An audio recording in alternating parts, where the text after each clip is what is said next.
Assalamualaikum warahmatullahi wabarakatuh.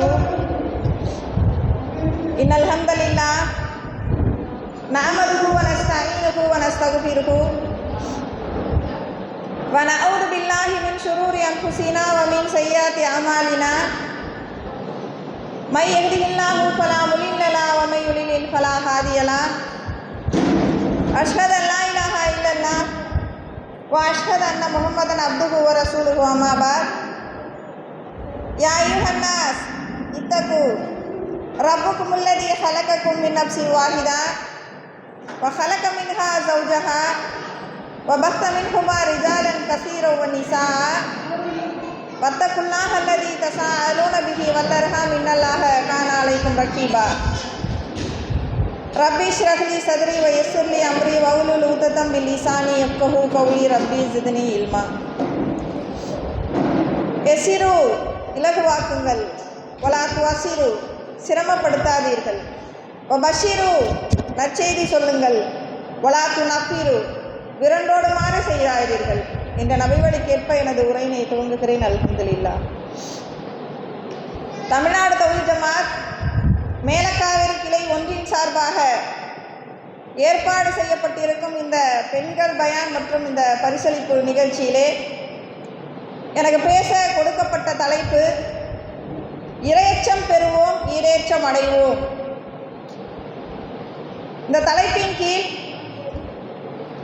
சில முக்கிய செய்திகளை நாம் பார்க்க இருக்கிறோம்.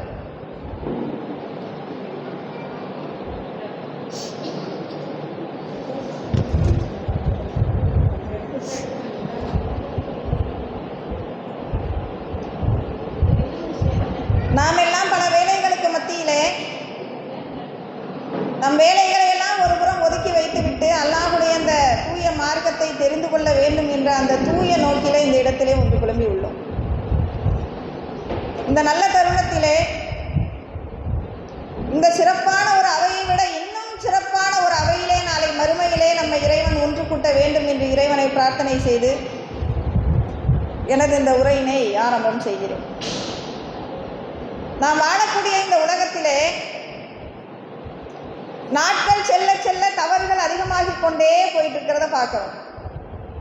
மனிதன் அவனது வளர்ச்சிக்காக கண்டுபிடிக்கப்படும் பொருட்களே அவனது வீழ்ச்சிக்கு காரணமாக ஆயிருக்கு. விஞ்ஞானம் வளர வளர தவறுகளும் அதிகமாயிட்டே இருக்கு. இதற்குத்தான் கொலை என்ற காலம் போய் இதுக்கெல்லாமா கொலை என்ற காலமாகி விட்டது. நாள்தோறும் விபச்சாரத்தை பற்றிய கற்பழிப்பு பற்றிய செய்திகள் இல்லாத செய்தித்தாளே வெளிவருவதில்லை. பச்சிளம் குழந்தை முதல் பாட்டி வரை இந்த கற்பழிப்புக்கு இரையாகிறார். நாள்தோறும் கற்பழிப்பு செய்திகள். இறந்த பிணம் அது பெண்ணாக இருந்தால் அதற்கு கூட பாதுகாப்பு அவசியம் என்ற அடிப்படையில் இன்னைக்கு கற்பழிப்பு பெருகி வருது. ஒரு வாரமாக நாட்டையே உலுக்கிய ஒரு சம்பவம். எதை தொடர்ந்தாலும் இதை பற்றியே பேச்சு. என்ன யாருக்காவது தெரியுமா? கொலை கற்பழிப்பு இல்லையே. கர்நாடகாவிலே இளம் பெண்களை கற்பழித்து கொலை செய்து கோயில் நிலத்திலே புதைத்த ஒரு சம்பவம். முதல்ல 100ண்டாங்க, அப்புறம் 100க்கு மேற்பட்டுண்டாங்க. இப்ப 400க்கும் மேற்பட்ட இளம் பெண்களின் சடலத்தை தோண்டி எடுக்கக்கூடிய ஒரு அவலம். அதுவும் சில பெண்களுடைய நிலை பள்ளி சீருடையிலேயே எடுத்தாங்களாம். சுப்ஹானல்லாஹ். தன் பிள்ளை பள்ளிக்கூடத்திற்கு போயிருக்கிறா, திரும்பி வருவா என்று தன் பெற்றோர்கள் சொல்லுவாங்க. வெளியில பிள்ளைய அனுப்பிட்டா வயிற்றுல நெருப்பை கட்டிக்கிட்டு இருக்கிறோம் அப்படின்னு. ஆனால் இப்ப நெருப்பு கங்க எடுத்து கட்டிக்கிற மாதிரி இருக்கு. அந்த அளவு இன்னைக்கு பெண்களுக்கு பாதுகாப்பற்ற நிலையாக இந்த கற்பழிப்பு என்பது மாறி போயிருக்கிறது. அது மட்டுமா, திருட்டு எடுத்துக்கங்க. முன்பொரு காலம் இருந்துச்சு, திருடன் திருடுவதற்கு பயன்படுத்தக்கூடிய ஆயுதம் கத்தி, கடப்பாரை, அரிவாள், துப்பாக்கி இப்படிலாம் இருந்துச்சு. ஆனால் இப்போ திருடர்கள்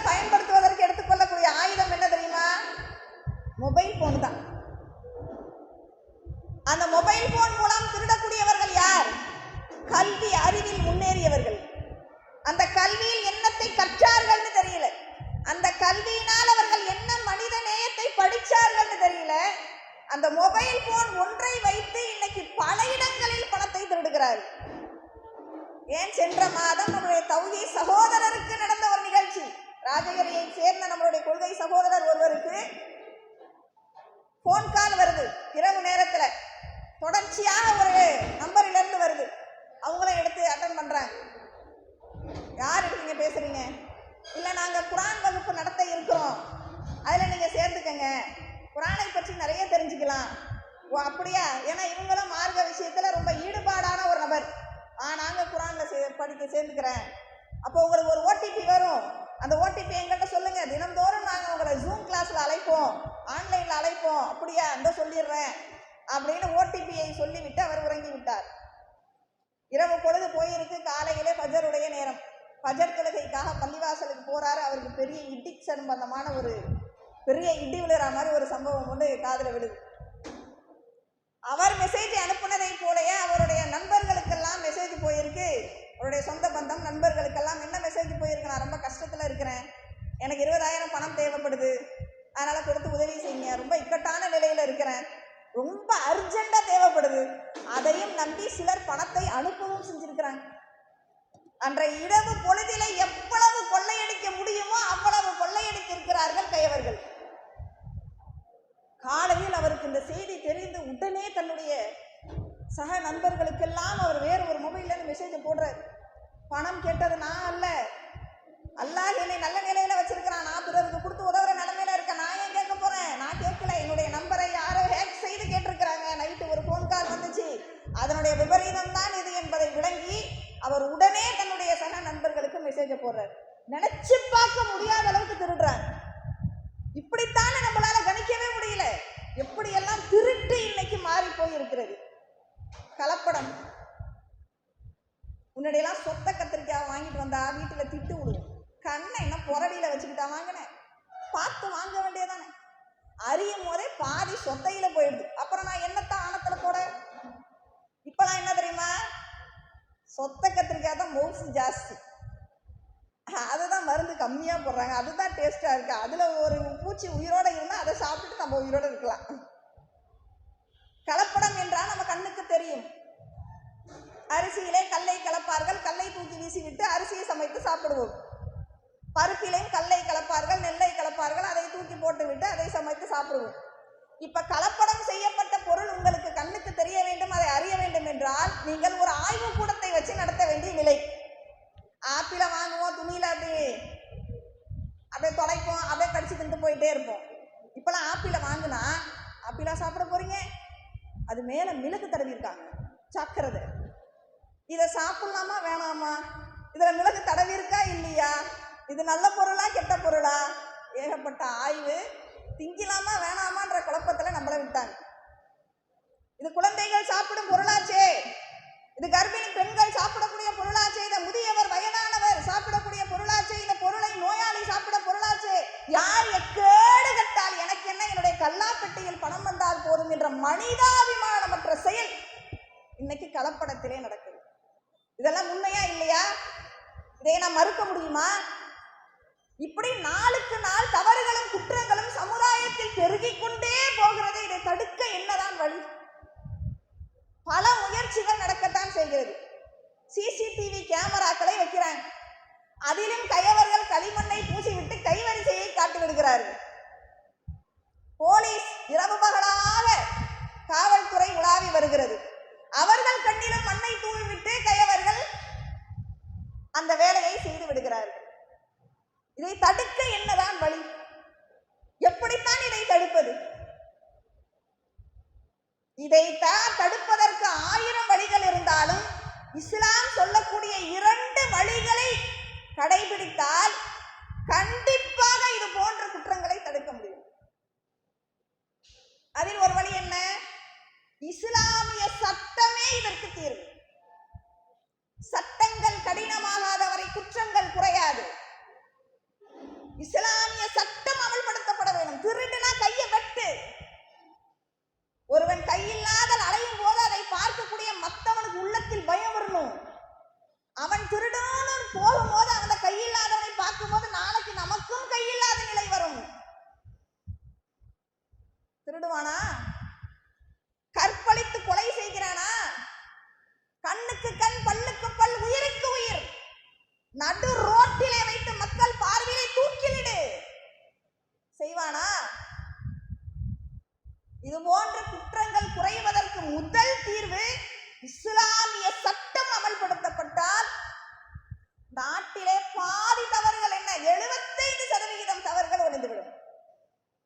வேற என்ன? திருடனாய் பார்த்து திருந்தாவிட்டால் திருட்டை ஒழிக்க முடியாதும்பாங்க. அதுல என்ன கருத்து? ஒவ்வொரு மனிதனும் அவன் உள்ளத்துல முதல்ல நினைக்கணும், இது தப்பு, இது செய்யக்கூடாது, நம்ம செய்யறது எவ்வளவு பெரிய அயோக்கியத்தனம், நம்ம செய்யறது எவ்வளவு பெரிய தப்பு, இதனால் எவ்வளவு பேர் பாதிக்கப்படுறாங்க அப்படின்னு ஒவ்வொரு மனிதனும் உள்ளத்துல நினைக்கணுமா. அப்படி நினைக்காத வரை அதுல இருந்து என்ன செய்ய முடியாது? தவறுகளை தடுத்து நிறுத்த முடியாது. இல்லைன்னா யார் மீதாவது ஒரு பயம் ஏற்படும்ல, அது கூட தவறை தடுத்து நிறுத்தும். சிகரெட் குடிடா, எங்க அம்மாவுக்கு தெரிஞ்சிச்சுன்னு வச்சுக்க பல்லைகளையெல்லாம் உடைச்சிருவாங்க. எங்க அம்மா மேல எனக்கு பயம் இருக்குப்பா, நான் செய்ய மாட்டேப்பா. பையன் சொல்றான்ல, வாடா இந்த இடத்துக்கு போவோம், வா சினிமா தேட்டருக்கு போவோம் வா. எங்க அத்தா மட்டும் அங்க பார்த்தாரு, அங்கேயே விட்டுக்கிட்டு நீ அடிப்பாரு. காலேஜில் வாடா கஞ்சா வா. காலேஜ் பிரின்சிபலுக்கு மட்டும் தெரிஞ்சிச்சு, காலேஜை விட்டே நீக்கிடுவாங்க. எங்கள் அத்தா அம்மா எவ்வளோ கஷ்டப்பட்டு படிக்க வைக்கிறாங்க தெரியுமா? என் படிப்பே போய் என் லைஃபே போய் நான் நடுத்தரில் நிற்கணும், அப்புறம் நான் வர மாட்டேன். இப்படி யார் மேதோ கொண்டுள்ள ஒரு பயம் ஒரு மனிதனை தவறிலிருந்து விடுவிக்குதா? இஸ்லாமிய மார்க்கம் சொல்லுது, நீ அத்தாக்கு பயப்பட வேணாம், அம்மாவுக்கு பயப்பட வேணாம், ஆசிரியருக்கு பயப்பட வேணாம், ஊர் உலகத்துக்கு பயப்பட வேணாம், சொந்த பந்தத்துக்கு பயப்பட வேணாம், நண்பர்களுக்கு பயப்பட வேணாம், யாருக்கு பயப்பட வேண்டாம். ஏன்? யாருக்கு நீ பயந்து தப்பிலிருந்து விலகினாலும் அவர்களுக்கு தெரியாமல் நீ தப்பு செய்வதற்கு ஒரு வாய்ப்பு இருக்கு. படைத்த உனது இறைவனை பயப்படு. என் ரப்பு மேலே இருக்கிறான், அவன் என்னை கண்காணித்துக் கொண்டிருக்கிறான். இந்த உலகத்தில் நான் எங்கு ஓடி ஒளிய முடியாது, அவன் நாளை என்னை மறுமையில் தண்டிப்பான் என்ற இறை அச்சம் ஒரு மனிதனுக்குள் புகுந்தால் இந்த உலகத்தில் எந்த மூளை முடுக்குகளுக்கு சென்றாலும் அவன் தவறு செய்ய மாட்டான். இந்த இறை அச்சம் நாம் தவறுகளில் இருந்து விடுபடுவதற்கு இந்த இறையச்சமே தீர்வு. இதைதான் மார்க்கம் நமக்கு போதிக்குது. இப்ப நம்ம தப்பு பார்த்தோம்ல, கலப்படம், திருட்டு, கொலை, கொள்ளை, விபச்சாரம், கற்பழிப்பு, இதெல்லாம் பார்த்தோம்ல. இதெல்லாம் மக்காவாசிகள்கிட்ட ஒண்ணுமே இல்லை. அவங்க எப்படி தெரியுமா வாழ்ந்தாங்க? எவ்வளவு பெரிய அறியாமையில தவறுகள்ல மூழ்கி கிடந்தாங்க தெரியுமா? அந்த சமூகத்தை நபிகளார் எப்படி வென்றெடுத்தார்கள்? அந்த சமூகத்துக்கு எதை ஊட்டி மனிதர்களாக புனிதர்களாக மாற்றினாங்க? காட்டு மிராண்டி வாழ்க்கையை வாழ்ந்தார்கள். தவறுகளை புரட்டி பார்த்தோம்னா நீங்க மனிதனா மிருகமா அப்படிங்கிற அளவுக்கு ஒரு வாழ்க்கை. 1-2 உதாரணத்துக்கு சொல்றேனே. அவங்க வாழ்ந்த வாழ்க்கை, நபி ரசூல்லா நபியாக தேர்வு செய்யப்படுவதற்கு முன்னால் பிளாட்பாரத்தில் படுத்திருக்கிற பிச்சைக்காரன் இருக்கிறான்ல, அவன் கூட அவனுடைய மனைவியை யார் மீது அவன் மனைவி மேல கைய வச்சா அவனுக்கு ரோஷம் வரும். அவனுக்கு வீடு குடிச்ச கூட இல்லை, இல்லாமதான் பிளாட்பாரத்தில் இருக்கான். ஆனா என் மனைவி எனக்கு மட்டும் சொல்றான், என் மேல கை வச்ச விட்டுருவனா? அவனுக்கு ரோஷம் பொங்கி வரும், சண்டைக்கு வருவான். அதான் ஆம்பளை. ஆனா மக்காவாசிகள் எப்படி தெரியுமா இருந்தாங்க? தன் மனைவிய அவங்களே பெரிய இடத்துக்கு அனுப்புவாங்க, போயிட்டு வாமா. அத ரகசியமாகவெல்லாம் இல்ல, பகிரங்கமாக அனுப்புவாங்க. அப்படி போய் அவன் கருவுற்று குழந்தை பெற்றால் அதையும் பகிரங்கமாக அறிவிப்பாங்க. இதுல பெருமை வேற. என்ன பெருமை?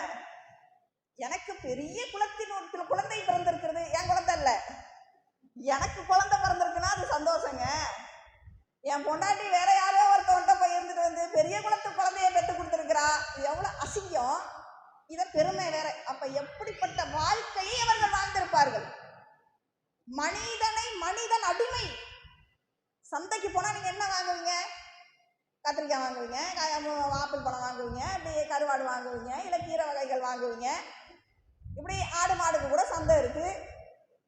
சந்தையில மனிதனை வித்து பார்த்துருக்கீங்களா? ரசூலுடைய காலத்துல வித்தாங்க.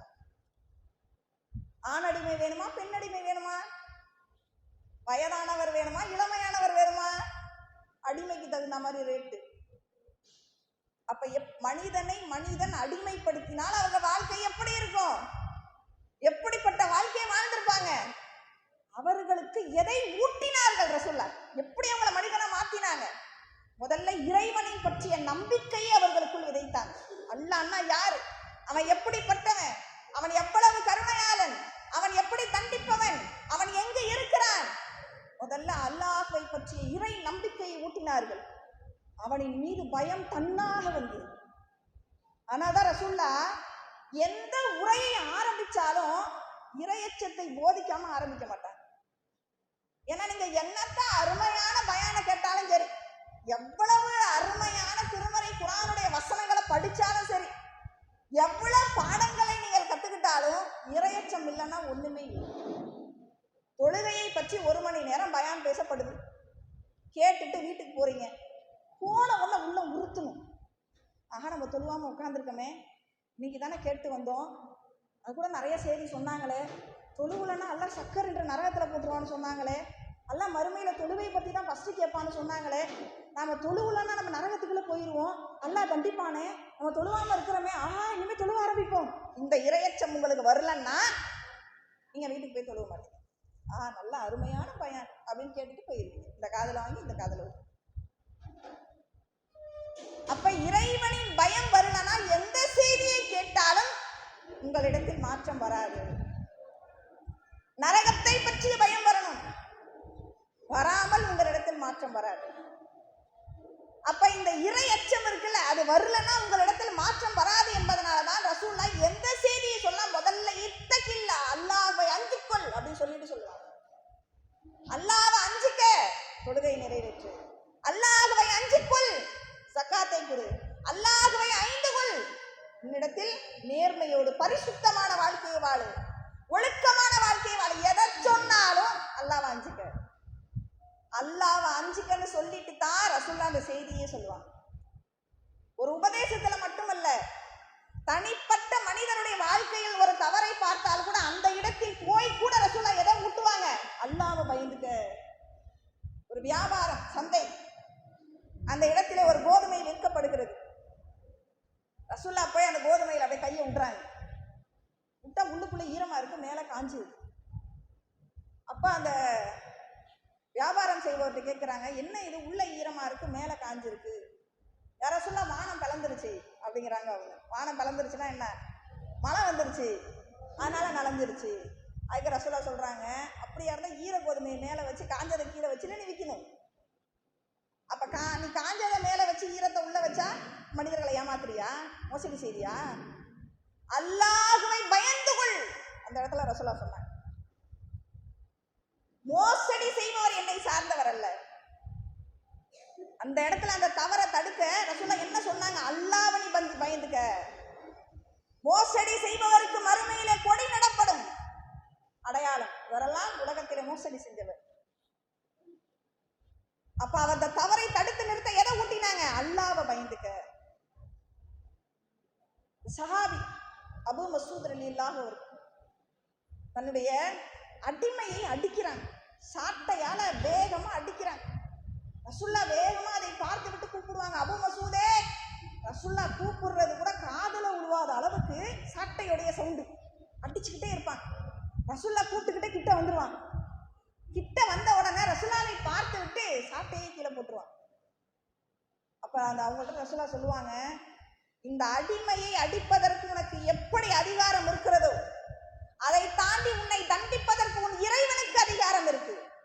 சொன்ன உடனே அப்படியே அபூ மஸ்ஊத் ரலியல்லாஹு அன்ஹு நடுநடுங்கி போயிடுவாங்க. அல்லாஹ்வை எடுத்து சொல்லுவாங்க, இப்படி தண்டிக்கிறியே, உன்னை தண்டிக்கிறதுக்கு உன் இறைவனுக்கு அதிகாரம் இருக்கு அப்படின்னு சொன்ன உடனே அபூ மஸ்ஊத் ரலியல்லாஹு அன்ஹு சொல்றாங்க, இன்னைக்கு ரசூலுல்லாஹ் அப்படி சொன்னாங்களோ அன்றிலிருந்து ஒருபோதும் நான் அடிமையை அடிச்சதே இல்லை, அத்தோட விட்டுட்டேன். எதை ஊட்டினார்கள் சஹாபாக்களுக்கு? இறை அச்சத்தை போதித்தார்கள். அப்படியே அவங்களுடைய வாழ்க்கை பொன்னான வாழ்க்கையாக, சீர்திருத்தம் செய்த வாழ்க்கையாக அப்படியே மாறுச்சு. இப்ப குடிகாரர்கள்லாம் எவ்வளவு குடிக்கிறாங்க, ஆப்பு போட்டு, அது வேற குடிகாரர்கள் வேற சொல்லக்கூடாதான், மது பிரியர்கள்னு சொல்லணுமா? சரி, இந்த மது பிரியர்கள் என்ன குடிக்கிறாங்க, ஆப்பு, ஆப்பனை பெருசு இருக்குமா, கோட்டரா இவ்வளோ பெருசு இருந்தா ஆப்பா, இவ்வளோ பெருசு இருந்தா ஃபுல்லா, இத்தனை ஓட்டு குடிச்சுக்கிட்டு அவங்க படுத்துற பாடு இருக்குல்ல. குடிச்சிட்டு பெரிய அலப்பறை பண்றது, நடு ரோட்ல நின்றுக்கிட்டு கத்துறது, சாக்கடை உரத்துல படுத்திருக்கிறது, வாந்தி எடுத்துட்டு அதுலயே படுத்துக்கிறது, வீட்டுல வந்து ஆச்சா போச்சாங்கிறது, தான் பொண்டாட்டின்னு நினைச்சு வேற யாரையோ கற்பழிக்கிறது, ஏகப்பட்ட சம்பவம் நடக்குது இல்ல. இப்படி இத்தனை ஓட்டு குடிச்சுட்டு அவங்க படுத்துற பாடு இருக்குல்ல. ரசூலுல்லாஹ் நபியா ஆகிறதுக்கு முன்னாடி அவங்க எவ்வளவு குடிச்சாங்க தெரியுமா? குடம் குடமாக குடித்தார்கள், அண்டா அண்டாவாக குடிச்சாங்க. ஆப்பு போட்டுறலாம் கிடையாது, அதெல்லாம் அவங்களுக்கு ஒரு முடக்கு. இப்ப நீங்க ஊர்ல பணக்கார நல்ல பங்களா காரோட ஒருத்தவங்க வாழ்ந்தாங்கன்னா இப்போ ஊர்லேயே நம்ம பெரிய வீடு பெரிய பணக்காரங்க அப்படிம்பீங்க. நல்லா ஒரு விசேஷத்துக்கு வரும்போது ஒரு 100 பவுன் அள்ளி போட்டு ஒரு அம்மா வருது, பெரிய பணக்காரி போல இருக்கு பாரு, தலையிலேருந்து கால் வரைக்கும் நகையா இருக்கு அப்படிம்பீங்க. இப்படி ஒரு வீட்டை வச்சு நகையை வச்சு நிலவரத்தை வச்சு கூட சொல்லுவாங்க. விவசாயம் பண்றவங்கல்ல ஊர்ல பாதி நேரம் அவங்க இதுதான் பணக்காரங்க வீடு அப்படின்னு சொல்லுவாங்க. பணக்காரங்கன்னா இவங்கள தானே சொல்லுவோம். ரசூலுல்லாஹி காலத்துல பணக்காரங்க யார் தெரியுமா? யார்கிட்ட மது நிறையா இருக்கா அவங்க தான் பணக்காரங்க. உன்னிடத்துல 2 குடம் தான் இருக்கா, என்னிடத்துல 5 குடம் இருக்கு, நான் தான் பணக்காரன். உன்னிடத்துல 5 என்கிட்ட 10 அண்டா இருக்கு, நான் தான். இதில் அதை வச்சு பெருமை வேற, என்கிட்ட இவ்வளோ இருக்கு மது இருக்கு அவ்வளோ மது இருக்குன்னு. பொம்பளைங்க அந்த நகையை வச்சு பெருமை அடிச்சுப்பாங்கல்ல, உன்ட்ட 50 பவுன் தானா, என்கிட்ட 70 பவுன் இருக்கு அப்படின்னு. அந்த மாதிரி மதுவை வச்சு பெருமை வேற. அப்ப எப்படி குடிச்சிருப்பாங்க? அப்படி குடிகாரர்களாக இருந்த அவங்களுக்கு வசனம் இறங்குது. அல்லாஹ் மதுவை ஹராமாக்கி விட்டான், அல்லாஹ் மதுவை தடை செய்து விட்டான் என்ற மதீனா நகர் முழுக்க ஒருவர் சொல்லிக்கொண்டே போய் கொண்டிருக்கிறார். குடித்த மதுவை தொண்டையில் கக்கினார்கள், கையை விட்டு கக்கிறாங்க. அப்ப இறை எச்சம் அவர்களுக்குள் எவ்வளவு இருக்கும்? அல்லாஹ் தடை செஞ்சதை நான் செய்ய மாட்டேன், அல்லாஹ் ஹராமாக்குனது இனி என் தொண்டைக்குள்ள போகாது என்று கையை விட்டு துப்பினார்கள் என்றால் இது இறை எச்சம். அப்ப ரசூலுல்லாஹ் எப்படி அந்த மனிதர்களுக்கு இறை எச்சத்தை ஊட்டி கொஞ்சம் கொஞ்சமாக அவர்களுடைய வாழ்க்கையை சீர்திருத்தம் செய்தார்கள். அப்படிப்பட்ட தப்புகளை செஞ்சவங்களே நேர்வழிக்கு வரும்போது, அவர்கள் புனிதர்களாக மாறும்போது, அவர்களோடு இந்த நம்ம இப்போ நடக்கக்கூடிய குற்றங்களை நாம் பார்த்தோம்னா ஒண்ணுமே இல்லை. அப்ப இஸ்லாத்தில் இறையச்சத்தை போதித்தால் கண்டிப்பாக ஒரு மனிதர் தவறிலிருந்து விடுபட்டு விடுவார். இந்த இறையச்சத்திலேயே 2-3 வகைகள் இருக்குது. சில பேர் தனிப்பட்ட வாழ்க்கையிலும் உண்மையான இறையச்சம், அவங்க தனியா இருக்கும் போதும் சரி, அவங்க சமுதாயத்தோட கலந்து இருக்கும் போதும் சரி, அவங்க வீட்டிலும் சரி இறையச்சத்தோடு இருப்பாங்க. இன்னும் சிலர் இருக்கிறாங்க, வெளியில இறையச்சவாதிகள் போன்று நாடகம் ஆடுவார்கள், வீட்டுல போய் பார்த்தா அம்மா ஊன்ட்டாங்க ஒண்ணு இல்லைன்னு அர்த்தமா. இப்படி சிலர் இருக்கிறாங்க. அதே மாதிரி தவறுகள்லையும் நீங்க எடுங்களேன், எல்லா தவறுகளையும் வெளிப்படையாக யாராவது செய்யறாங்களா? நிறைய பேர் நல்லவங்களா இருப்பாங்க, ரொம்ப நல்ல மனிதரா இருப்பாங்க. ஆனா ஒரே ஒரு தடவை தனிமைன்ற ஒன்று நடக்கும், அந்த தனிமையில ஸ்லிப் ஆயிடுவாங்க. ரொம்ப நல்ல மனிதர்கள் கூட தனிமை என்ற ஒன்று வாய்ப்பு அமைந்தால் அவர்களை சைத்தான் என்ன செஞ்சிடறான்? தவறு செய்ய வச்சிடறான். இப்ப இந்த தனிமைங்கும் போது இப்படி தவறு செஞ்சிடறாங்கல்ல. முதல்ல இஸ்லாத்துல தனிமை இருக்கா? இல்லைங்க, நான் மட்டும் தனியா வீட்டுல இருக்கேங்க. யார் சொன்னது? நம்ம சொல்லிக்குவோம், நான் மட்டும் தனியா இருக்குங்க வீட்டுல. இல்லை, தனிமை என்ற ஒன்றே இஸ்லாத்தில் இல்லை. அல்லாஹ் இதை ஏராளமான வசனத்தில் திருமறை குர்ஆனில் நமக்கு உணர்த்துகிறான். அல்லாஹ் சொல்றான் குர்ஆன்ல, ஹுவல்லதி ஹலக்க ஸமாவாதி வல்லர் ஃபி சித்தத்தின் அய்யாம், வானங்களையும் பூமியையும் அவன் 6 நாட்களில் படைத்தான். சும்மஸ்தவா அலல் அர்ஷ், பிறகு அர்ஷின் மீது உயர்ந்து கொண்டான். யலமு மா யல்ஜு ஃபில்லர்லி வமா யஹ்ருஜு மின்ஹா, பூமியில் நுழைவதையும் பூமி உள்ள போறதையும் பூமியிலிருந்து வெளியேறுவதையும் அவன் அறிகிறான். வமா யன்சிலு மினஸ் ஸமாஇ வமா யஹ்ருஜு ஃபீஹா, வானத்திலிருந்து இறங்குவதையும் வானத்தின் மீது ஏறுவதையும் அவன் அறிகிறான். வஹுவ மாக்கும் ஐனமா குன்தும் வல்லாஹு பிமா தஅமலூன பஸீர், நீங்கள் எங்கிருந்த போதிலும் அவன் உங்களை அறிவான். அல்லாஹ் அதுல எப்படி சொல்றான் பாருங்க. சும்மா மனிதர்களை பத்தி மட்டும் பேசல, பூமி உள்ள போகுதுல்ல விதை, பூமி உள்ள போகுதுல்ல மீன், பூமி உள்ள போகுதுல்ல புழுப்பூச்சி, பூமி உள்ள போற எல்லாமே எனக்கு தெரியும். பூமியிலேருந்து அப்படி வெளியில வருது இல்ல, அது எல்லாமே எனக்கு தெரியும், எதுவும் என்கிட்ட மறையாது. வானத்திலேருந்து அப்படி இறங்குது இல்ல மழை, வானத்திலேருந்து ஏறுதுல எரிக்கல்லு, வானத்திலேருந்து ஒரு மனிதன் பேராசூட் கட்டிக்கிட்டு இறங்குறானே, இப்படி வானத்திலேருந்து இறங்குற எல்லாமே எனக்கு தெரியும். வானத்துல ஏறுறதும் தெரியும், இறங்குறதும் எனக்கு தெரியும். நீங்க உலகத்துல எங்க போனாலும் நான் உங்களை பார்த்துக்கிட்டு இருக்கிறேன். அல்லாஹ் எப்படி நமக்கு புரிய வைக்கிறான் பார்த்தீங்களா? நான் உங்களை கவனித்து கண்காணித்துக் கொண்டிருக்கிறேன். அல்லாஹ் எங்க இருந்தாலும் என்ன, யார் இருக்கா நம்மளோட? தான் நம்மளோடு இருக்கிறான். இதை மட்டும் அல்லாஹ் பல வசனத்துல நமக்கு உணர்த்தல. நாம எங்க போனாலும் நம்மளை பார்ப்பேங்கிறத மட்டும் அல்லாஹ் சொல்லல.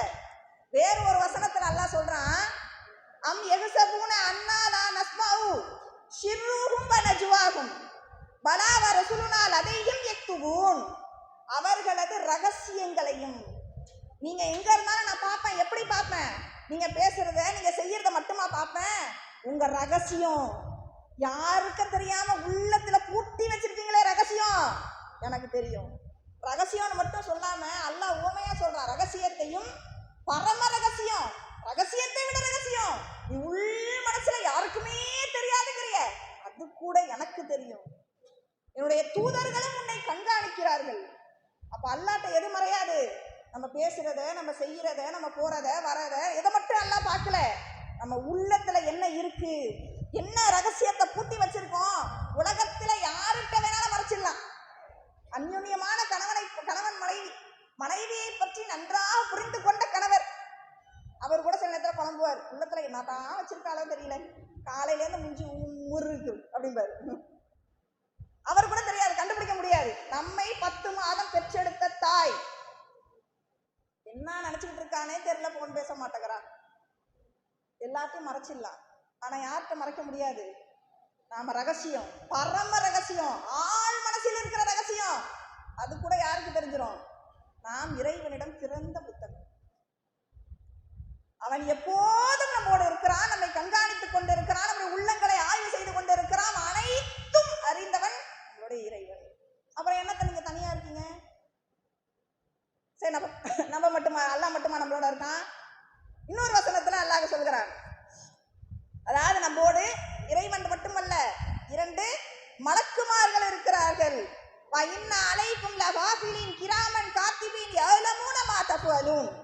உங்களின் மீது காவலர்கள், எனது காவலர்கள் இருக்கிறார்கள். நீங்கள் செய்வதை அவர்கள் பார்த்து கொண்டு இருக்கிறார்கள், கண்காணிச்சிட்டு இருக்கிறாங்க. யாரு? 2 பேரு. இல்ல மலக்கு அப்படி லேசா கண்ணை செஞ்சுட்டாங்களா, 2 நாளா தூங்கலியா, அந்த நேரம் பார்த்து நான் தப்பு பண்ணிட்டேன் சொல்ல முடியுமா? இல்ல மலக்குக்கு திடீர்னு வயிற்ற கலக்கிருச்சு, அதனால பாத்ரூம் போனாங்க, அந்த நேரமா பார்த்து நான் இதை திருடிட்டேன் சொல்ல முடியுமா? இல்ல மலக்குக்கு கொஞ்சம் பசி வந்துருச்சான், அதனால அதை இட்லி சாப்பிடுவோன்னு போனாங்களா, அந்த நேரமா பார்த்து நான் தப்பு பண்ணிட்டேன் சொல்ல முடியுமா? நீங்க தூங்குனா கூட உங்களை குறுகுறுன்னு பார்த்துக்கிட்டே இருப்பாங்க. அவங்க தூங்குவாங்களா? நீங்க ஃப்ளைட் ஏறி வானத்துல பறக்குறீங்க, விசாவே டிக்கெட்டே இல்லாமல் அவங்களும் உங்களோட பறப்பாங்க. இல்லை அண்டர் கிரவுண்டில் நான் போய் குழி தோண்டி உள்ளே போய் ஒரு ரூமை கட்டிக்கிட்டு உட்காந்துக்கிறேன், அவங்களும் உங்களோட சேர்ந்து வருவாங்க. இல்லை நான் பிரிட்ஜு கலிஃபாவில் மேலே ஒரு ரூமில் போய் உட்காந்துக்கிட்டேன், அவங்களும் வருவாங்க. நீங்கள் எங்கே போனாலும் அவங்க என்ன செய்வாங்க? உங்களோடு தான் இருப்பாங்க. எதுவரை? நம்மளுடைய உயிர் இந்த உடலை விட்டு பிரியும் வரை. அப்போ நீங்கள் என்னத்தை தனியாக இருக்கிறது? அப்போ ஒரு ஆள் இல்லை, எத்தனை பேர் இருக்கோம்? நாம ஒருத்தவங்க, நம்மளுடைய இறைவன் ஒருத்தவன், 2 மலக்கு, மொத்தம் 4 பேர் இருக்கோம் வீட்டில். ஒருத்தவங்கன்னு சொல்லக்கூடாது. 2 பேர் தனியாக கூட்டு சேர்ந்து பேசுறீங்க, எத்தனை பேர் இருக்கீங்க? மொத்தம் 7 பேர் இருக்கீங்க.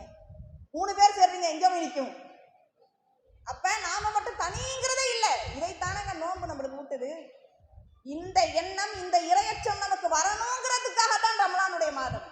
நான் வீட்டில் தனியா இருக்கேன், பிடிச்சமான ஜூஸ் ஃப்ரிட்ஜ் நிறைய இருக்கு, பிடித்த சாப்பாடு இருக்கு, பிடித்தமான ஸ்வீட் இருக்கு, பழம் இருக்கு, எல்லாம் இருக்கு, யாருமே இல்லை, திண்டாலும் தெரியாது, வாயை தொடச்சிக்கலாம், கழுவிக்கலாம், இல்லைன்னு சொல்லி போய் சொல்லிக்கலாம். ஆனா செய்வோமா? இந்த இரையச்சம் நமக்கு வருவதற்காகத்தான் 1 மாத காலம் நம்ம நோன்பு இருக்கோம். ஆனால் வந்துச்சா? அப்போ ஒவ்வொரு தனிப்பட்ட நபரின் உள்ளமும் நான் தனியா இல்லை, என்னோட மலக்கு இருக்கிறாங்க, அதற்கு மேல் என் இறைவன் என்னை பார்த்து கொண்டிருக்கிறான், அவனிடத்தில் எதையும் மறையாது. இறைவன் கொடுத்த வேலையை 100% நிறைவேற்றுபவர்கள் மலக்குமார்கள். அவர்களின் கண் அசையுமா? திரும்புமா? சுவடையாகுமா? நீங்கள் செஞ்சு முடிச்சோன்னு அந்த ஏட்டில் எழுதிடுவாங்க. அது நன்மையானாலும் சரி, தீமையானாலும் சரி. அப்புறம் எங்கேயாவது நம்ம தனியா இருக்க போறோம்? இதையும் ரசூல்லா இப்படி நினைக்காதவங்களுக்கு என்ன நிலை என்பதை பற்றியும் ரசூல்லா நமக்கு விளக்கி இருக்கிறார். இப்படி உலகத்தில் இரையச்சவாதியை போல் காட்டிக்கொண்டு தனிமையில தவறு செய்வானே, அவனது நிலை மறுமையில என்ன தெரியுமா? ரசூல்லா சொல்றாங்க, பிகாமா அப்படிங்கிற ஒரு மலை, அந்த மலையளவு நன்மையோடு ஒருவன் வருவான் மறுமை நாளில். மலையளவு நன்மை, நாம் செய்த நன்மையும் தீமையும் மறுமையும் நம்மளோட இருக்கும். மலையளவு நன்மையோட ஒருவர் வருவார். திகாமா மலையளவு, உகது மலைன்னு சொல்லுவாங்கல்ல, அதே மாதிரி திகாமான்ற ஒரு மலை இருக்கு. அந்த மலையளவு நன்மையோடு ஒருவர் மறுமை நாளில் வருவார்.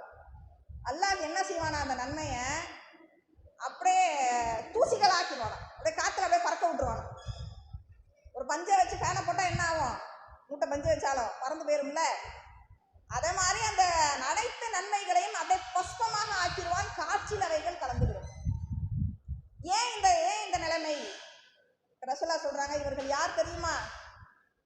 இவர்கள் இறையச்சைவாதிகளை போன்று இருப்பார்கள். ஆனால் தனிமை என்று ஒன்று வந்துவிட்டால் அல்லாஹ் ஹராமாக்கிய அனைத்தையும் செய்வார்கள். ரசூலுல்லாஹ் சொல்றாங்க, இவங்க யார்? சஹாபாக்கள் கேட்கும்போது, இவங்க உங்களோட சேர்ந்து இரவு வணக்கத்தில் ஈடுபட்டவர்கள், உங்களோட சேர்ந்து நன்மையான காரியத்தில் ஈடுபட்டவர்கள். அவங்கள கெட்டவங்க, தப்பு செய்யறவங்கன்னு சொல்லல, அவங்க நல்லவங்க தான். இரவு வணக்கம்லாம் செஞ்சிருக்கிறாங்கன்னா அவங்க ஓரளவு நன்மையாக இருந்ததுனால தான் அந்த நிகாமா மலையளவு நன்மை இருந்துச்சு. இப்ப இரவு வணக்கம்லாம் செஞ்சிருக்கிறாங்க, தகஜத்தெல்லாம் தொழுதுருக்கிறாங்கன்னு வருது. அப்ப இவ்வளவு நன்மை செய்தவர்கள் தனிமை என்று ஒன்று வரும்போது அல்லாஹ்வை பயப்பட மாட்டாங்க, தப்பு செஞ்சிருவாங்க. அவங்களுடைய நன்மை தான் நாளை மறுமையில் அல்லாஹ் என்ன செய்வான், காத்தில் பறக்க விட்டு விடுவான், எதுவும் பாய்தாவே.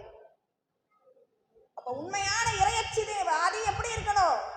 தனிமையிலும் சரியாக இருக்கணும், அவர்கள் கூட்டத்தில் குடும்பத்தில் இருக்கும் போதும் இறைவனை பயந்து கொள்ளணும். இறையச்சவாதியுடைய அடையாளம் என்ன தெரியுமா? இறையச்சவாதிகள் உண்மையாக இறைவனை அஞ்சக்கூடியவர்கள். அவர்களுக்கு ஷைத்தான் ஆசை வார்த்தையை காட்டுவான், தவறு செய்ய தூண்டுவான். தவறு செய்வதற்கான எல்லா வாய்ப்புகளும் அப்படியே அமைஞ்சு இருக்கும். அந்த தவறு செய்யக்கூடிய எல்லை வரைக்கும் போயிடுவாங்க. கடைசி நேரத்தில் இறைவனுடைய அச்சத்தின் காரணமாக அதிலிருந்து விலகுவாங்க. சிலர் தவறை செய்திருவாங்க, செஞ்சு முடிச்ச பிறகு கூட அல்லாஹ்வின் மீது பயம் வந்து அதிலிருந்து மீண்டும் இறைவனிடத்தில் மன்னிப்பை தேடிப்பாங்க. அவர்கள் இறையச்சவாதிகள். நபிகளாருடைய வாழ்க்கை எடுங்க, தவறு செய்வதற்கான வாய்ப்பு வரும்போது கூட அதிலிருந்து டக்கென்று தன்னை விலக்கிக் கொள்வார்கள். ரசூலுல்லாஹ்வுடைய பாடம் இருக்கு. ஒரு முறை ரசூலுல்லாஹ் போறாங்க, கீழே பேரிச்சம்பழம் கிடக்கு, அதை எடுத்து சாப்பிடலாம் அப்படின்னு எடுக்கிறாங்க, வாய்க்கிட்ட கொண்டு போயிட்டாங்க, சாப்பிடல. திடீரென்று ரசூலுல்லாஹ்வுக்கு உள்ளத்திலே ஒரு எண்ணம், இது ஜக்காத்துடைய பேரிச்சம்பழமாக இருக்குமோ? ஜக்காத்துடைய பொருள் நபிக்கும் நபியுடைய குடும்பத்தாருக்கும் ஹராம், அதை சாப்பிட்டுட்டா அல்லாஹ் தடை செஞ்சதை செஞ்சிருவனே, செஞ்சுட்டா அதை சாப்பிடக்கூடாது. அது ஜக்காத்துடைய பொருள் தான் என்று ரசூலுல்லாஹ்வுக்கு 100% தெரியாது. ஆனால் அந்த சந்தேகம், இதுதான் சுதாரிப்பது. தவறு செய்வதற்கான ஒரு வாய்ப்பு வரும்போது அதிலிருந்து டக்கென்று சுதாரித்து விலகிக் கொள்வது. ஒரு முறை தொழுது விட்டு ரசூலுல்லாஹ் வேகமா வீட்டுக்கு எஞ்சி போறாங்க. சஹாபாக்கள்லாம் பார்க்குறாங்க, என்ன ரசூலுல்லாஹ் தொழுதுட்டு வழக்கத்துக்கு மாறாப்பி போறாங்களே, துவாலாம் செய்யாம டக்குன்னு எந்திரிச்சு இப்படி போறாங்களே, இப்படி ரசூலுல்லாஹ் போக மாட்டாங்களே, என்னன்னு தெரியலன்னு ஒரே சலசலப்பு. போன ஸ்பீடில் திரும்பி ரசூலுல்லாஹ் ரிட்டர்ன் வராங்க. வந்தா கையில ஒரு வெள்ளிக்கட்டி. ரசூலுல்லாஹ் போனதுக்கான காரணத்தை சொல்றாரு, இது ஜக்காத்துடைய பொருளாக கொடுக்கப்பட்டுச்சு, அதை நான் வீட்டிலேயே வச்சுட்டேன், மறந்து வச்சுட்டு வந்துட்டேன். திடீரென்று நான் இறந்து விட்டால் என்னுடைய குடும்பத்தார் அவர்களுடைய பொருள் நினைச்சு எடுத்துப்பாங்களே, அதற்காகத்தான் வேக வேகமாக ஓடி போய் எடுத்துட்டு வந்தேன். ரசூலுல்லாஹ்வுடைய இறையச்சத்தை பார்த்தீங்களா? அப்படியே திடீரென்று இறந்தால் கூட அவர்கள் மீது குற்றமா? மறந்துட்டு வந்ததுக்கு அல்லாஹ் குற்றம் பிடிப்பானா? ஹராமானதை செய்து விட்டால் ஒரு தவறு நடப்பதற்கு முன்பாகவே தன்னை சுதாரித்துக் கொள்வது நபிகளாருடைய வழக்கம். இறையச்சத்துக்கே முன்னோடி ஒரு நபி இருக்கிறார். எந்த நபி? இறையச்சத்துக்கே முன்னோடியான ஒரு நபி இப்ராஹிமா? இப்ராஹிம் நபியா? நபி அவங்க சஹாபாக்கள், நான் கேட்டது நபி. யூசுப் நபி. யூசுப் அலைஹிஸ்ஸலாம் அவர்களுக்கு தவறு செய்வதற்கான அனைத்து வாசலும் திறந்திருந்தது. தவறுக்காக அந்த பெண் அழைத்தால் யாரும் இல்லை, தனிமை, தப்பு செஞ்சாலும் யாருக்கும் தெரிய போறதில்ல. அந்த பெண் முழுக்க முழுக்க ஒத்துழைப்பு தரேங்கிறா, எல்லா வாசலும் திறந்திருக்கிறது. கடைசி நேரத்தில் அவர்களின் இறையச்சம் அவர்களை அந்த தவறிலிருந்து காப்பாற்றும். இப்படி இறையச்சவாதிகள் என்றால் தவறு செய்வதற்கு எல்லா வகையும் இருக்கும், ஆனால் அவர்கள் சுதாரித்துக் கொள்வார்கள், தவறிலே ஈடுபட மாட்டார். அப்படியே ஒருவேளை தவறு செஞ்சுட்டாங்கன்னே வச்சுக்கோமே, சில பேர் ஒரு தவறை செஞ்சிடுறது, உதாரணத்துக்கு வரதட்சணை திருமணத்துக்கு போயிடுறது, கல்யாணத்துக்கே போயாச்சு, முழுக்க நனைஞ்ச உடனே முக்காடு எதுக்கு, திருப்பி திருப்பி திருப்பி திருப்பி தப்பு செய்வாங்கல்ல சிலர். போய் பேங்கில் போய் அடகு வச்சுட்டேன், அப்புறம் என்ன போகும், திருப்பி திருப்பி திருப்பி அது தப்பு. இது இரையச்சமா? இரையச்சவாதிகள் ஒரு முறை தவறை செய்துவிட்டால் அதிலிருந்து உடனே மீண்டு செய்த தவறுக்கு இறைவனிடம் மன்றாடி மன்னிப்பு கேட்டு திருந்துவார்கள். இதுதான் இரையச்சவாதிகளுடைய பண்பு. இவங்க ஒரு தப்பை செஞ்சுவிட்டு, அதான் அதை செஞ்சுட்டோமே இதையும் செஞ்சிரு, அதான் இதை செஞ்சுட்டோமே இதையும் செஞ்சிரு, அதை தான் அதையும் பண்ணியாச்சு அதையும் பண்ணிடு, எல்லாத்தையும் பண்ணிடு. நபிகளாரின் காலத்தில் நடந்த அற்புதமான ஒரு சம்பவம், நமக்கெல்லாம் எடுத்துக்காட்டான ஒரு சம்பவம். ரசூலுல்லாஹி காலத்தில் 3 சஹாபாக்கள், மிக்தாத் அலி அவர்களோடு அவர்களின் 2 நண்பர்கள், 3 பேரும் ரசூலுல்லாஹி இடத்துல வராங்க. கடுமையான பசினா சாப்பிட்டு 2 நாள் ஆயிருக்கும் போல, அப்படி ஒரு பசி.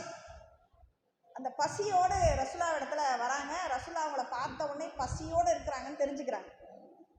அப்போ இவ்வளவு பசியோடு வந்தவங்களுக்கு சாப்பாடு கொடுக்கணும்ல, ரசூலுல்லாஹ் இடத்துல எதுவுமே இல்லை கொடுக்க.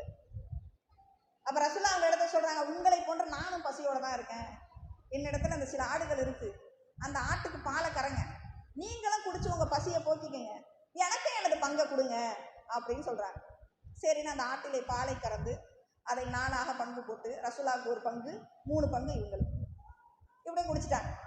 இப்படியே தொடர்ச்சியாக தினமும் இப்படியே போயிட்டு பாலை கறக்கிறதும் ரசூலுல்லாஹ்வுக்கு ஒரு பங்கு அப்படி கோப்பையில் மூடி வச்சுருவாங்க, இவங்க குடிச்சிருவாங்க. ரசூலுல்லாஹ் பிறகு வந்து அதை எடுத்து குடிப்பாங்க. இப்படியே தினந்தோறும் போய்கிட்டே இருக்கு. ஒரு நாள் அதே மாதிரி கோப்பையில் ஊற்றி மூடி வச்சுட்டு இவங்க 3 பேரை குடிச்சிட்டு படுத்துட்டாங்க. படுத்தா மிக்தாத் ரலியல்லாஹு அன்ஹு அவர்களுக்கு தூக்கமே வரல.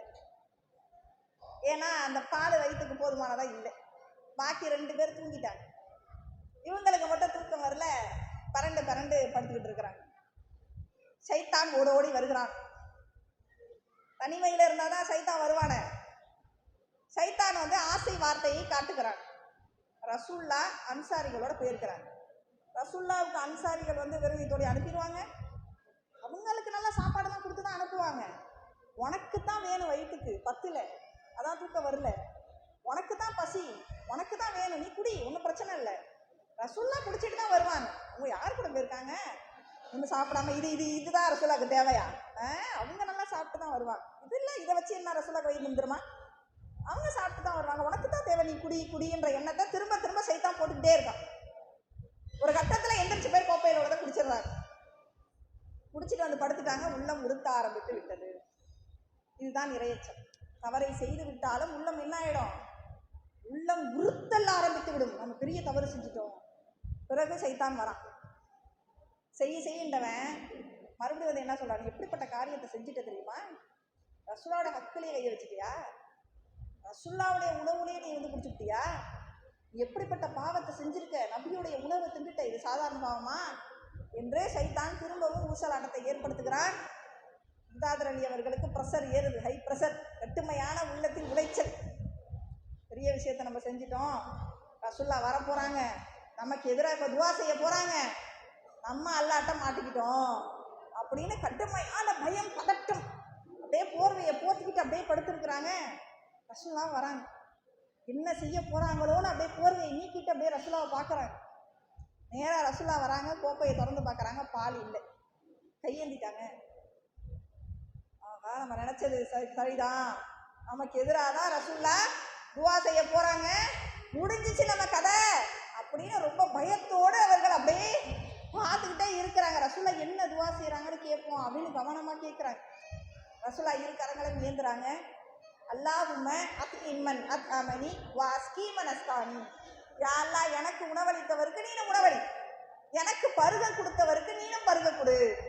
இதை கேட்ட உடனே அவங்களுக்கு ரசூலுல்லாஹ் நமக்கு எதிராக துவா செய்யலையே, ரசூலுல்லாஹ் என்ன செஞ்சிருக்கிறாங்க, யார் எனக்கு கொடுத்தாங்களோ அவங்களுக்கு நீனும் கூட செஞ்சுட்டாங்க, ரசூலுல்லாஹ்க்கு எதையாச்சும் கொடுத்தே தீரணும், அதுதான் நம்ம செஞ்ச தப்புக்கு பிராயச்சித்தம், அதுதான் நம்ம செய்யணும் அப்படின்னு எந்திரிச்சு வேகமாக ஒரு ஆட்டை இருந்தாச்சும் விருது கொடுத்துடலான்னு போறாங்க. அல்லாஹ் நபியுடைய பசியை தீர்ப்பதற்காக ஆடுகளை எல்லாம் மடிகணத்து நிற்கிது, பால் கறந்த ஆடுகள். அப்போ போய் வேகமாக ஆட்டுடைய பால் கறந்து ரசூலுல்லாஹ்ட்ட கொண்டு வந்து கொடுக்குறாங்க. ரசூலுல்லாஹ் குடிங்க, ரசூலுல்லாஹ் குடிக்கிறாங்க. இல்லை குடிங்க, ரசூலுல்லாஹ் இல்லை போதும், இல்லை நீங்கள் என்ன கொஞ்சம் குடிங்க, ரசூலுல்லாஹ் குடிச்சிட்டாங்க, போதும், இதுக்கு மேலே என்னால் முடியாது, உடனே அந்த சஹாபி கீழே கடந்து உருள்றாங்க. எந்த அளவுக்கு நான் சந்தோஷம், முகம் முழுக்க மகிழ்ச்சி, கீழே கடந்து உருள்றாங்க. ரசூலுல்லாஹ் சொல்றாங்க, நமக்கு தானே பார்த்து ஆட விளைகிற போது இப்படி உருள்றீங்களே.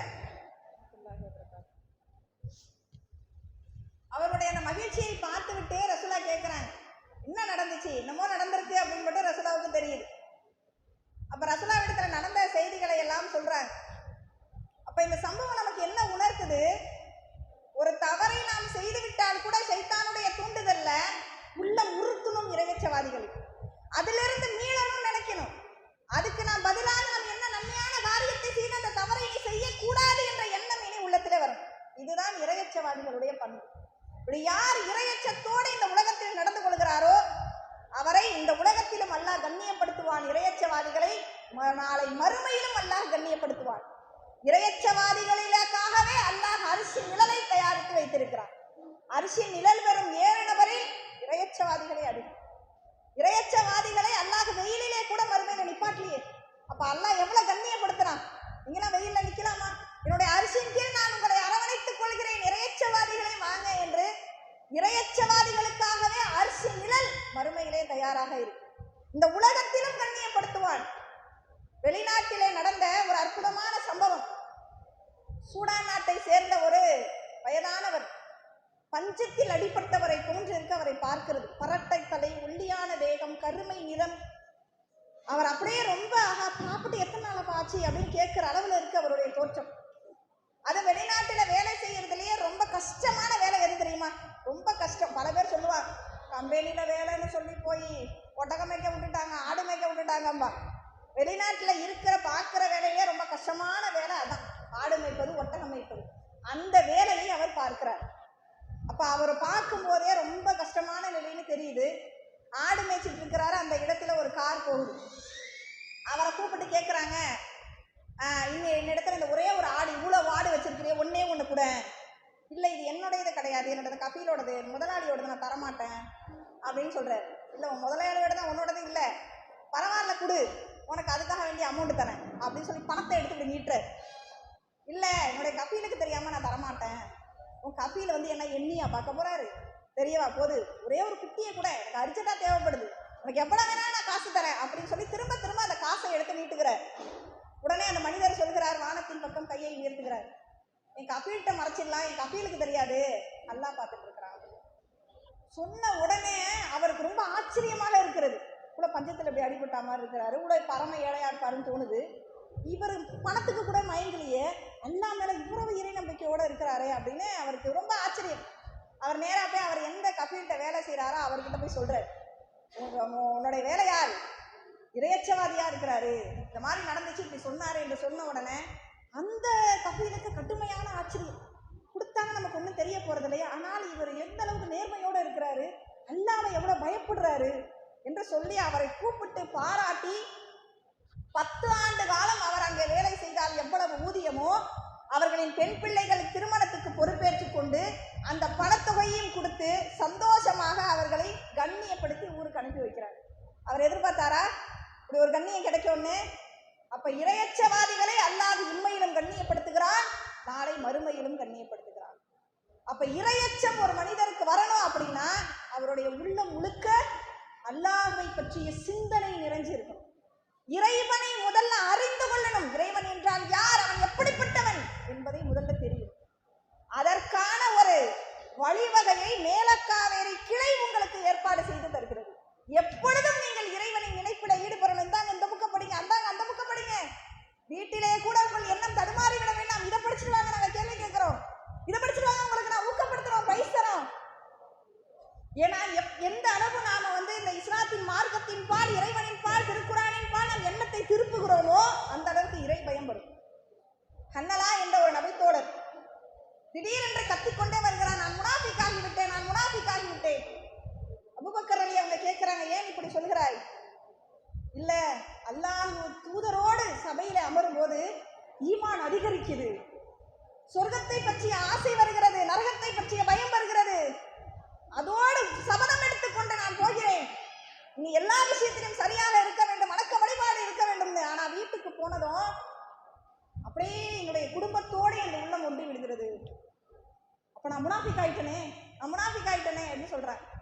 அதுக்கு அபூபக்கர் ரலி அவங்க சொல்கிறாங்க, எனக்கும் உள்ள அப்படி தான் இருக்குது, வாங்க அல்லாஹ்வின் தூதர்கிட்ட போய் கேட்கலாம். ரசூலாட்ட போய் கேட்குறாங்க, இது மாதிரி ஆகுதே, உங்களோட இருக்கும்போது உள்ள ஈமான் அதிகரிக்குது, ஆனால் வீட்டுக்கு போனவுடனே என் உள்ளம் அப்படியே உலக விஷயத்தில் குடும்பத்தில் ஐக்கியமாயிடுறேனே, இதுதான் ஈமான் தாங்க ரசூலா. இதுதான் ஈமான். ஈமான் என்றால் ஏற்றத்தாழ்வுகள் இருக்கும். அப்படி போனாலும் நாம வழி தவறி போயிடக்கூடாது. திரும்ப திரும்ப நமக்கு இறைவனின் நினைப்பு வர வேண்டும் என்பதற்காகத்தான் இது போன்ற புத்தகங்கள், இது போன்ற பரிசளிப்பு நிகழ்ச்சிகள் படிங்க. வீட்டுக்கு போய் மாறிடாதீங்க. வீட்டுக்கு போனாலும் திரும்ப இறை பயம் உங்களுக்கு வரணும், இறைவனை பற்றிய நினைப்பு வரணும். எவ்வளவு நேரங்கள் இருக்குது, அந்த நேரத்தை டிவி முன்னால் வீணாக்காதீர்கள். இதை படிச்சுடுவாங்க, அதை படிச்சுடுவாங்கன்னு நமக்கு எவ்வளவு வாய்ப்பை ஏற்படுத்தி தரான்ல. கிளையிலே பிறக்க செய்து இங்கே வர செய்து இந்த பரிசளிப்பு நிகழ்ச்சியை கலந்து வந்து புக்கை வாங்கி போய் படிச்சு நாம் நேர்வழி பெறுவதற்கு எல்லா வாசல்களையும் அல்லாஹ் திறந்து வச்சிருக்கிறான். ஆனால் அதை பயன்படுத்திக் கொள்வதும் வீணடிப்பதும் நமது கையில தான். அப்ப இது போன்ற வாய்ப்புகள் நல்ல முறையில் பயன்படுத்தி கொண்டால் கண்டிப்பாக இறையச்சவாதிகளாக நாமும் இந்த உலகத்திலே இருக்கலாம். அல்லாஹ் நம்மை இந்த உலகத்திலும் கண்ணியப்படுத்துவான், நாளை மறுமையிலும் கண்ணியப்படுத்துவான். அப்படிப்பட்ட நன்மக்களாக, அல்லாஹ் கண்ணியப்படுத்தக்கூடிய இறையச்சவாதிகளாக அல்லாஹ் உங்களையும் என்னையும் ஆக்கி அருள் புரிய துஆ செய்து எனது இந்த உரையினை முடித்துக் கொள்கிறேன். மாஹிர் தவானா அல்ஹம்துலில்லாஹி ரப்பில் ஆலமீன். அஸ்ஸலாமு அலைக்கும் வரஹ்மத்துல்லாஹி வபரகாத்துஹு.